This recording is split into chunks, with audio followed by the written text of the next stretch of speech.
नमस्कार दोस्तों आज के वीडियो में हम बात करेंगे कि कौन कौन सी जनरली आप लोग गलतियां करते हैं सीएसडी में एएफडी आइटम्स की डिमांड डालने के लिए। अगर आप ये गलतियां डिमांड डालते टाइम करते हैं तो आपको उस डिमांड के अगेंस्ट में कभी भी एलएस ऑर्डर नहीं मिलेगा, आपको अपनी डिमांड कैंसिल करनी पड़ेगी। इसलिए आप इस वीडियो में मेरे साथ लास्ट तक बने रहें। मैं आपको जो स्टेप्स इस वीडियो में बताऊंगा, अगर आप वो स्टेप फॉलो करते हैं तो आपकी डिमांड कभी भी कैंसिल नहीं होगी और आपका एलएस ऑर्डर 2 दिन के अंदर अंदर आपको मिल जाएगा।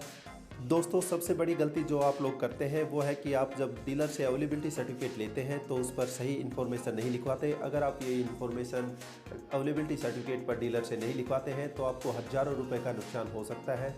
दोस्तों आपको अवेलेबिलिटी सर्टिफिकेट पर गाड़ी का प्राइस और डीलर आपको गाड़ी की डिलीवरी कब देगा वो ज़रूर लिखवाना है, नहीं तो डीलर आपको गाड़ी की डिलीवरी भी नहीं देगा और आपसे गाड़ी की कीमत बढ़ जाने पर गाड़ी की बढ़ी हुई कीमत भी लेगा।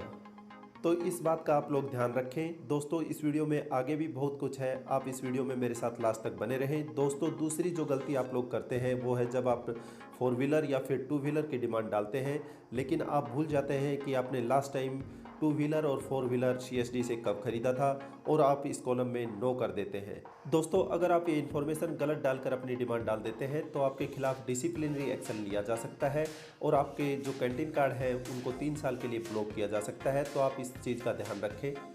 अगर आपने सीएसडी से 4 व्हीलर खरीदा है तो एक 4 व्हीलर से दूसरे 4 व्हीलर के बीच में 8 साल का गैप होना चाहिए और अगर आपने 2 व्हीलर सीएसडी से खरीदा है तो एक 2 व्हीलर से दूसरे 2 व्हीलर के बीच में 4 साल का गैप होना चाहिए।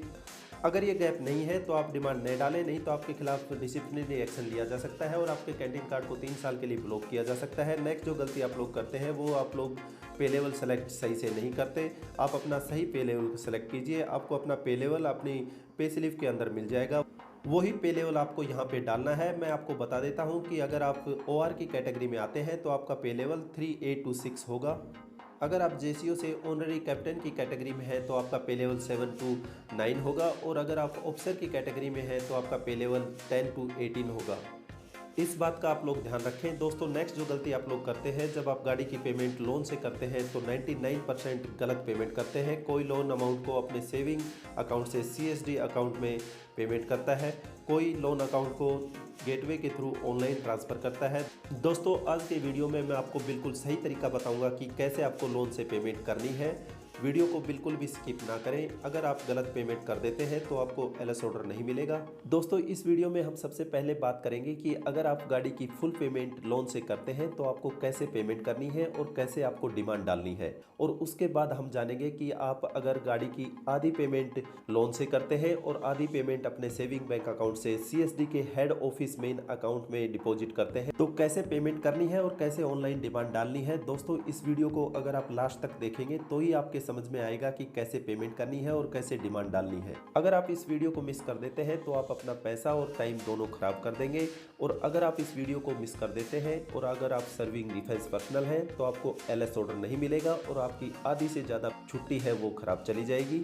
जब आप डिमांड की सारी बेसिक डिटेल्स फिल कर देंगे तो आप इस कॉलम पे आ जाएंगे। यहाँ पे टेकन लोन, यहाँ पे आप यस करेंगे।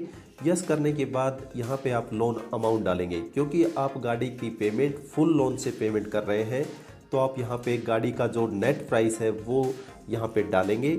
उसके बाद यहाँ पे अपना लोन सैंक्शन लेटर यहाँ पे स्कैन करेंगे और इसे अपलोड कर देंगे, या फिर अपने फ़ोन से फ़ोटो खींचेंगे और इसमें अपलोड कर देंगे। ये फ़ोटो आपका 0.5 MB ही होना चाहिए। यहाँ से आप अपना मोड ऑफ पेमेंट यहाँ से डायरेक्ट बैंक ट्रांसफ़र सेलेक्ट करेंगे। उसके बाद अपलोड पेमेंट रिसिप्ट, ये दोस्तों वो पेमेंट रिसिप्ट है जो आप अपने सेविंग बैंक अकाउंट से CSD head office main account में ट्रांसफ़र करते हैं, तब वो जो पेमेंट रिसिप्ट मिलती है वो पेमेंट रिसिप्ट है।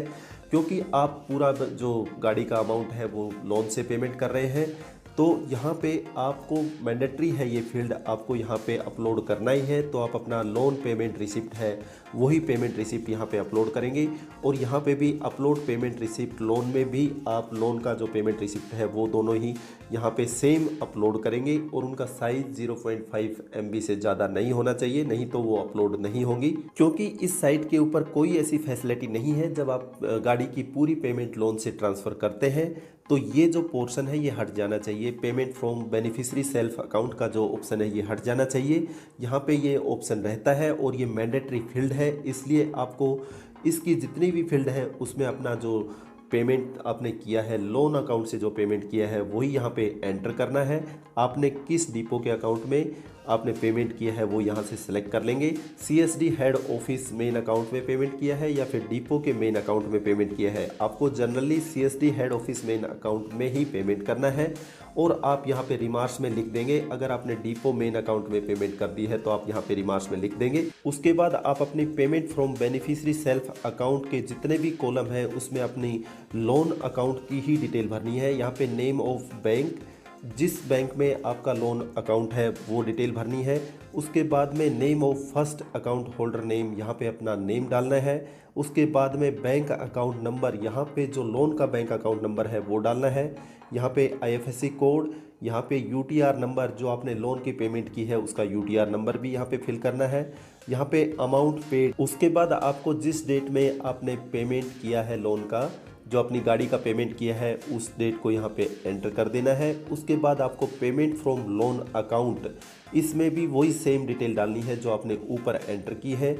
आप यहाँ पे सिलेक्ट कर लेंगे किस डिपो के मेन अकाउंट में आपने पेमेंट किया या फिर CSD head office main account में पेमेंट किया। उसके बाद नेम ऑफ बैंक, उसके बाद नेम ऑफ अकाउंट, उसके बाद यहाँ पे आप आईएफएससी कोड सेलेक्ट कर लेंगे। उसके बाद यूटीआर नंबर और उसके बाद अमाउंट जो आपने लोन से पेमेंट किया है वो, उसके बाद जो लोन की आपने पेमेंट किया है वो डेट यहाँ पे एंटर कर देंगे। उसके बाद आप एडिशनल रिमार्क्स कॉलम में आप अपनी सभी डिटेल्स एंटर कर देंगे कि क्यों आपने payment from beneficiary self account और पेमेंट फ्रॉम लोन अकाउंट की सभी डिटेल्स सेम डाली। आप ये सभी डिटेल्स फिल करने के बाद नीचे स्क्रॉल करेंगे। नीचे स्क्रॉल करने के बाद इस एलिजिबिलिटी क्राइटेरिया को आप रीड आउट कर लेंगे। उसके बाद यहाँ पे आप इस अंडरटेकिंग को एक्सेप्ट करेंगे और जनरेट डिमांड पे क्लिक करेंगे। जैसे ही आप जनरेट डिमांड पे क्लिक करेंगे आपकी डिमांड जनरेट हो जाएगी। दोस्तों अब हम बात करते हैं, जब आप गाड़ी की आधी पेमेंट लोन से करते हैं और आधी पेमेंट अपने सेविंग अकाउंट से CSD head office main account में पेमेंट करते हैं तो आपको कैसे पेमेंट करना है। दोस्तों जितना अमाउंट आप लोन ले रहे हैं उस अमाउंट को आप CSD head office main account में डायरेक्ट बैंक ट्रांसफर के थ्रू लोन अकाउंट से पेमेंट करेंगे और जो अमाउंट बच गया उस अमाउंट को आप अपने सेविंग बैंक अकाउंट से CSD head office main account में डायरेक्ट बैंक ट्रांसफर के थ्रू पेमेंट करना है। जब आप अपनी डिमांड की सारी बेसिक डिटेल्स डाल देंगे तो आप इस कॉलम पर आ जाएंगे। यहाँ पे हैव यू टेकन लोन, यहाँ पे आप यस करेंगे। उसके बाद आपने जो लोन से अमाउंट पेमेंट किया है वो यहाँ पे एंटर करेंगे। उसके बाद यहाँ पे अपना जो सैंक्शन लेटर है, जो आपका लोन का सैंक्शन लेटर है, उसे स्कैन करेंगे या फिर फोटो खींचेंगे और उसे अपलोड कर देंगे। उसके बाद यहाँ पे मोड ऑफ पेमेंट, यहाँ पे डायरेक्ट बैंक ट्रांसफ़र सेलेक्ट करेंगे और यहाँ पे अपना अपलोड पेमेंट रिसिप्ट, जो आपने अपने सेविंग बैंक अकाउंट से जो पैसा ट्रांसफ़र किया है वो पेमेंट रिसिप्ट आप यहाँ पे अपलोड करेंगे। उसके बाद यहाँ पे अपलोड पेमेंट रिसिप्ट लोन, जो लोन से आपने पैसा ट्रांसफ़र किया है उसकी पेमेंट रिसिप्ट यहाँ पे अपलोड करेंगे। उसके बाद आप payment from beneficiary self account की डिटेल डालेंगे कि आपने जो अमाउंट ट्रांसफ़र किया वो अमाउंट आपने डिपो मेन अकाउंट में किया या फिर CSD head office main account में किया। अगर आपने डिपो के अकाउंट में कर दिया है तो आप इस रिमार्क्स में आप एंटर कर देंगे कि आपने क्यों किया और कितना अमाउंट इसमें ट्रांसफ़र किया। उसके बाद आप यहाँ पे नेम ऑफ बैंक डालेंगे और उसके बाद यहाँ पे name of first account holder का नेम डालेंगे। उसके बाद आप बैंक अकाउंट नंबर एंटर करेंगे। उसके बाद यहाँ पे आईएफएससी कोड डालेंगे। यूटीआर नंबर जो आपको बैंक में पेमेंट करेंगे उस टाइम पे मिलता है वो डालेंगे।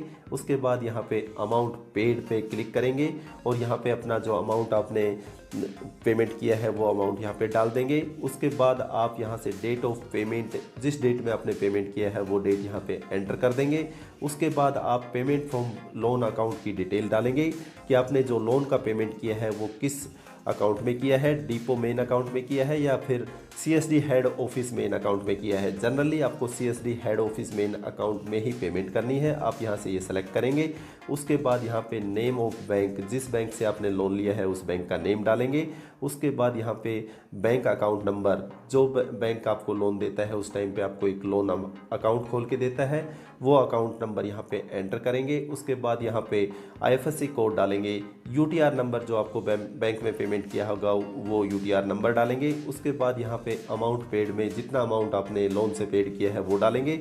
उसके बाद यहाँ पे डेट ऑफ पेमेंट, जिस डेट में आपने लोन का पेमेंट किया है वो डालेंगे और यहाँ पे एडिशनल रिमार्क्स में अगर कुछ है तो आप यहाँ पे एंटर कर देंगे, नहीं तो आप नीचे आएंगे। नीचे आने के बाद इस एलिजिबिलिटी क्राइटेरिया को आप रीड आउट करेंगे और इस अंडरटेकिंग को आप एक्सेप्ट करेंगे और जनरेट डिमांड पे क्लिक करेंगे। जैसे ही आप जनरेट डिमांड पे क्लिक करेंगे आपकी डिमांड जनरेट हो जाएगी और उसके बाद आपकी डिमांड जनरेट होने के बाद आप अपनी डिमांड को रेगुलरली चेक करते रहिए। उसके बाद जब आपकी डिमांड का स्टेटस हो जाए एलएस ऑर्डर रिलीज, तो आप अपने यूआरसी में जाएं और अपनी यूआरसी में अपने डॉक्यूमेंट्स वेरीफाई करा दें और अपना एलएस ऑर्डर ले लें। एलएस ऑर्डर लेने के बाद आप अपने डीलर के पास जाएं और वहां से अपनी गाड़ी की डिलीवरी ले लें।